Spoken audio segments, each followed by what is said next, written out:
The story of Eva Duarte, known as Evita, is of course legendary, the stuff of a Broadway musical and a movie. Eva's unlikely fame has come to resemble a tale in which she is both Robin Hood and the Wicked Witch. A flower child, she struggled to escape provincial poverty.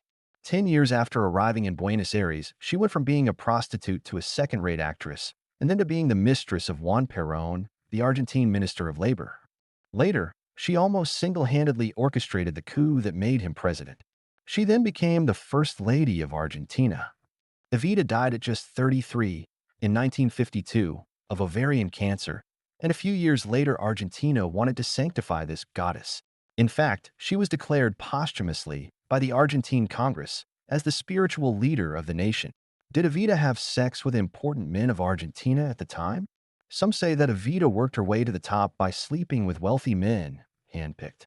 But if sex had been enough, many other women could have taken her place. So what was the magic dust she sprinkled in front of them? It is very difficult to separate the attraction she exerted on her lovers from that exerted on the public, though she fondly called descamisados, the shirtless ones. Indeed, her methods were the same.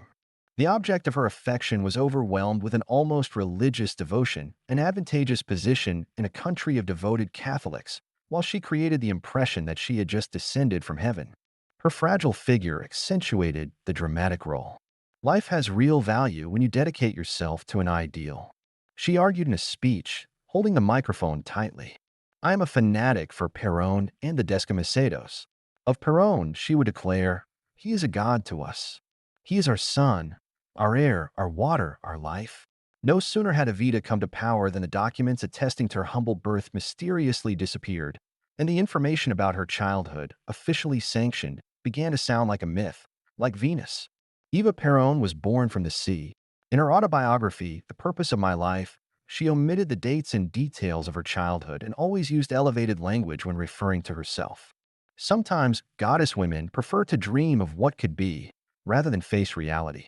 In this sense, there is a saying, it is never too late, in fiction or in life, to revise. Other interesting details about Evita. She kicked Perón's mistress out of his house when she decided he belonged to her. She scheduled a breast augmentation surgery, but never showed up. She played the roles of famous women such as Catherine the Great, Elizabeth I, and Sarah Bernhardt in a series of radio skits. She always wore an orchid-shaped brooch, measuring 11 by 8 centimeters, which became a kind of personal signature. She was received by the Pope with all the honors usually bestowed on a queen.